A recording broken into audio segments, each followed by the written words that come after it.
Bonjour à tous. Nous allons commencer le TP sur MATLAB de processus hydrosédimentaires. Donc on va travailler avec le logiciel MATLAB, certains d'entre vous connaissent, d'autres non.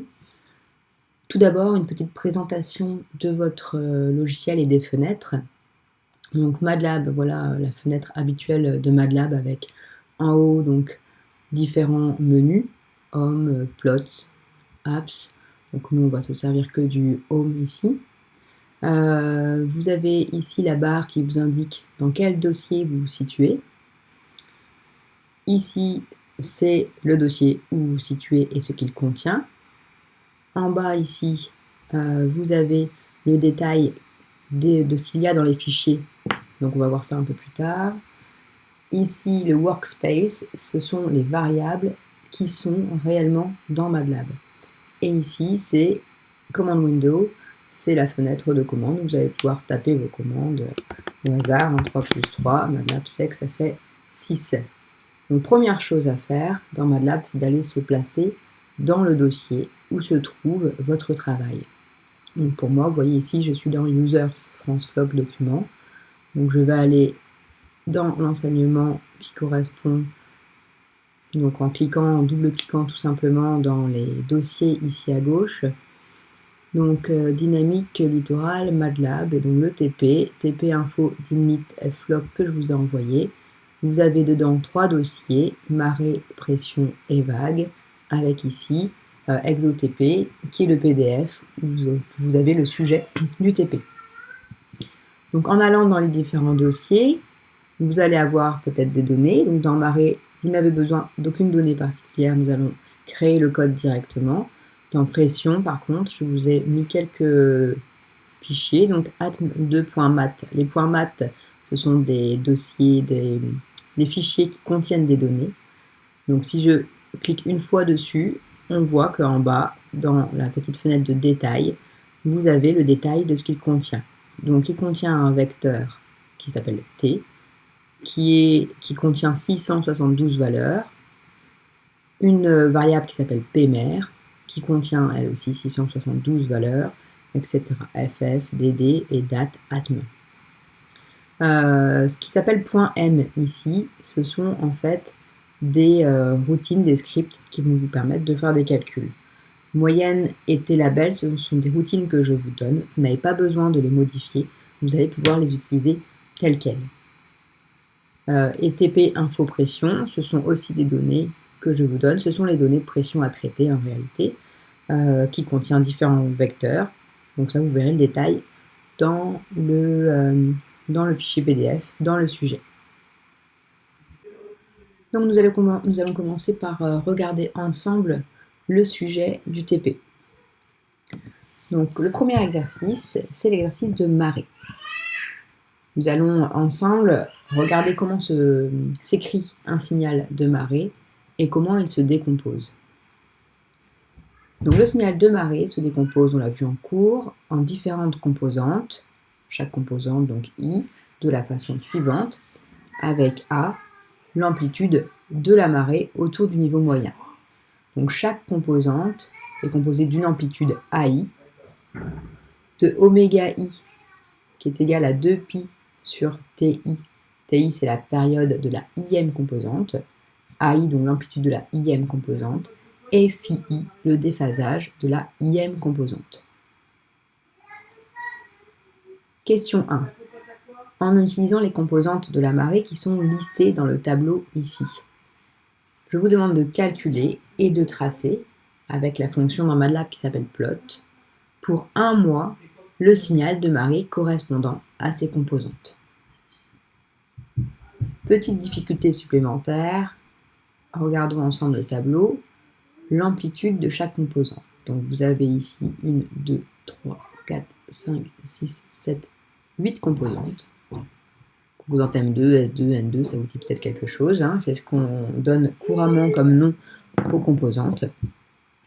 Vous avez ici la période en heures solaires, c'est-à-dire nos heures habituelles ici, la période de chaque composante. Donc ici les premières, vous voyez que ce sont des composantes qui sont des composantes semi-diurnes.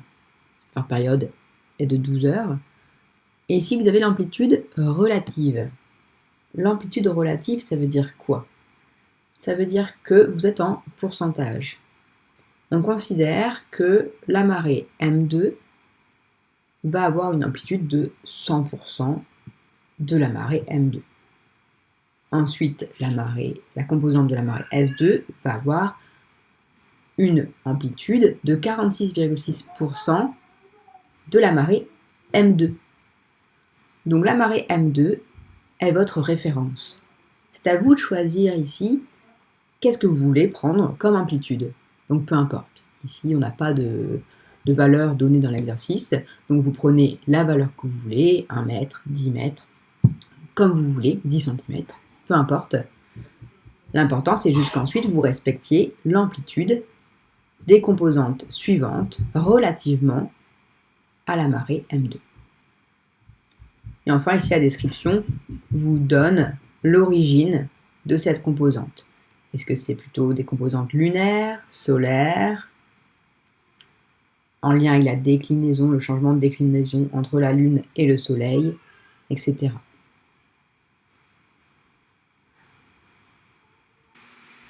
Donc, nous allons passer à la résolution de l'exercice 1, marée. Ce qui est demandé ici, c'est de venir calculer le niveau de marée, donc A. Donc il va falloir réécrire ceci. Première consigne, pensez à créer un script afin d'avoir l'ensemble des données dans un fichier sauvegardé. Ça signifie simplement que si vous venez faire vos calculs dans la fenêtre de commande, par exemple, on va prendre le 3, ici, je n'ai pas sauvegardé. Si je veux modifier, je dois réécrire 3.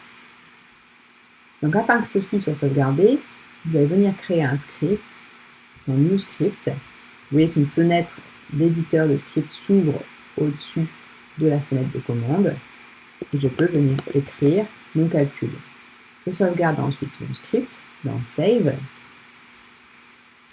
Je vais venir l'appeler, peu importe, test marée.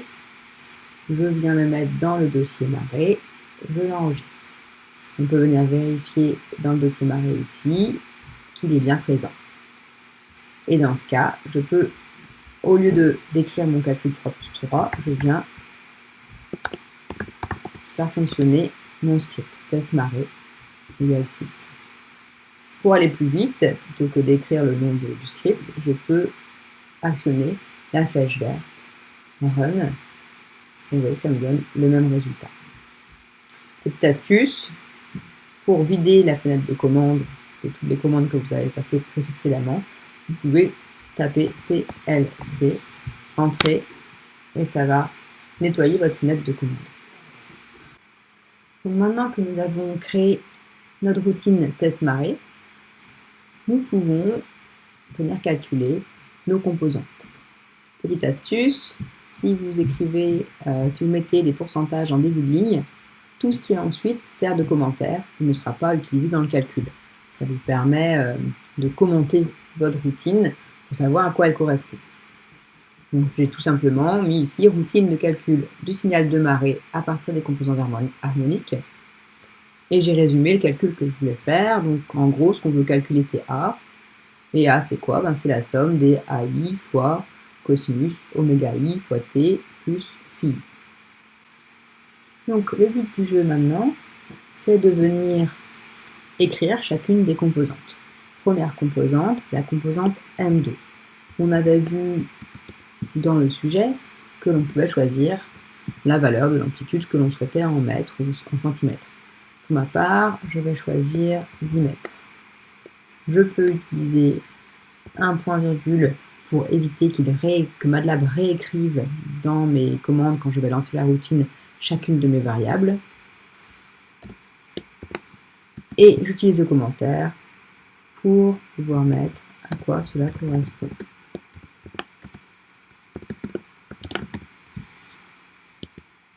Ensuite, toutes mes autres composantes, je vais pouvoir les écrire relativement à l'amplitude M2, puisque nous avons le pourcentage qui correspond donc à l'amplitude, au pourcentage, au ratio par rapport à l'amplitude M2.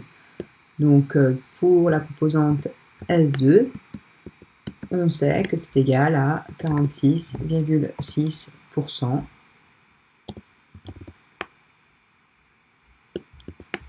de M2.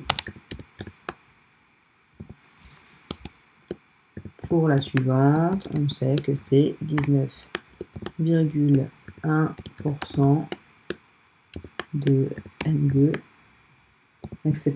Donc, vous pouvez très bien écrire ici directement 0,191 fois AM2 au choix. Il faut maintenant écrire l'ensemble des composantes, l'ensemble des périodes et l'ensemble des déphasages. Pour les déphasages, vous pouvez choisir ce que vous voulez comme déphasage.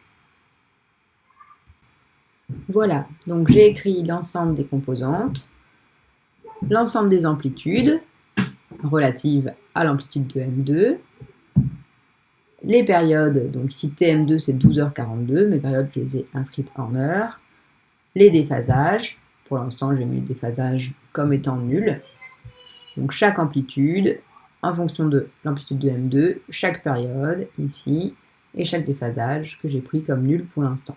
Vous pouvez vérifier si c'est bien cohérent avec le tableau que je vous ai donné.